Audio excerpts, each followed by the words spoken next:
Hey coin collectors, and welcome to DC Coin World International Coin Channel. And today we're going to take a look at the 1968 Jefferson 5-cent coins from the United States of America, the Jefferson nickel. It says, "In God We Trust," under Jefferson. Jefferson facing to the left, Liberty behind him, and then there's a star there. Between Liberty and 1968, there's a star. And that star, you can often use that to tell the quality of the coin. In this case, the star looks a little bit slim on the left upper side there. Not the greatest star in the world, but this actually is a pretty good quality coin.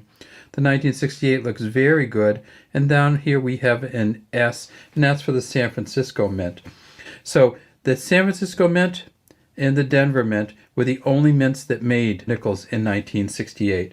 From 1968, 1969, and 1970, there were no Philadelphia Mint nickels. No blanks, no P's, no nothing from Philly. You see a little bit of almost like yellowing here. This coin came from an uncirculated set. So this is an uncirculated set, and you can see some of the coloring on the same one. This also came from uncirculated mint set. You could buy a uncirculated mint set in 1968 for $2.50, and you could buy a proof set for $5. The uncirculated mint sets had the S and the D, and this is the D back here, the Denver Mint. Let's put that on top so you can see that D. What else is on this coin? Well, there is an FS on the bottom there. You can see that pretty well. And that's for Felix Schlag, who is the engraver of this coin.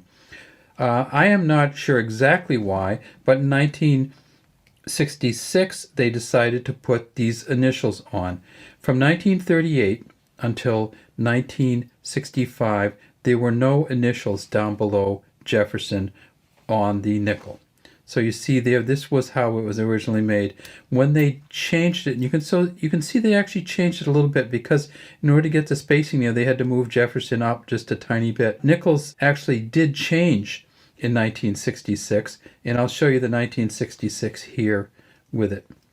So you can see how they made more space here between 1965 and 66. Now, remember in 1965, 1966, they didn't have any mint marks on any of the coins, but they did in 66 throw on this FS. And so when we got to 68 with the mint marks, they kept the FS, and there it is right there. At the San Francisco Mint in 1968, they made 103 million of these. This San Francisco Mint was the biggest producer of nickels in 1968. San Francisco Mint did make the proof sets, and they made what they called the PDS uncirculated sets. And so they had some Denvers and some San Franciscos, but no Philly nickels, because they just weren't in there.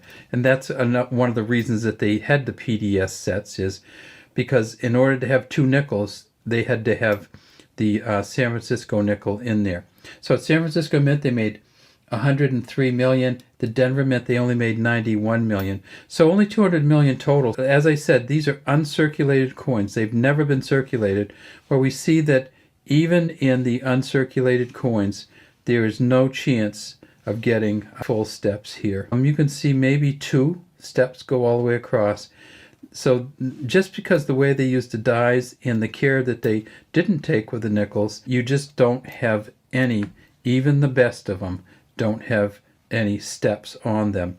If you can get a full steps from 1968, you're talking in the thousands and thousands of dollars. What else happened in 1968? Well, they did do something funny with the proof sets. Proof sets in 1968, they made a mistake on the dimes. And so if you can get a proof set, get it, keep the nickel of course, but look for the no S dime. The proof sets had S's on all of the coins except for the dime, which had nothing on it. Look for the no S dime. How can you tell the difference? You're going to find it in the proof set. If you don't have any S on the dime and you find one in your change, it's not going to be the no S dime, because they only came in proof sets. Somebody would have had to break the proof set open and put the dime into circulation. I think it's extremely unlikely you're going to find a no S dime. You're also going to see that it's polished differently. The proof set dimes, so there is a proof set nickel, and this is not it. This is uncirculated. The proof set just has a different buffing and a different polish on it.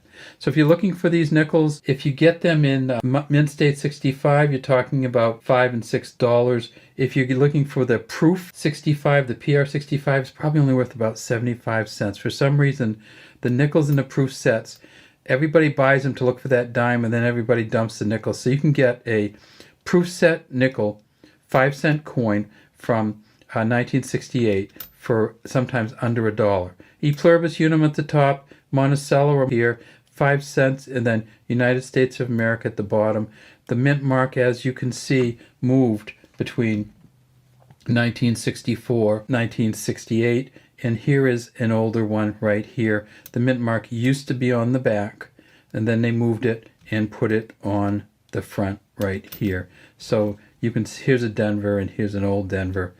So in the 60s, they also moved the mint mark. So a number of changes to the nickels in the 60s. Look for them. They're not going to be hugely valuable, but they might be fun to collect and fun to read up on. Have a great day from DC Coin World International Coin Channel.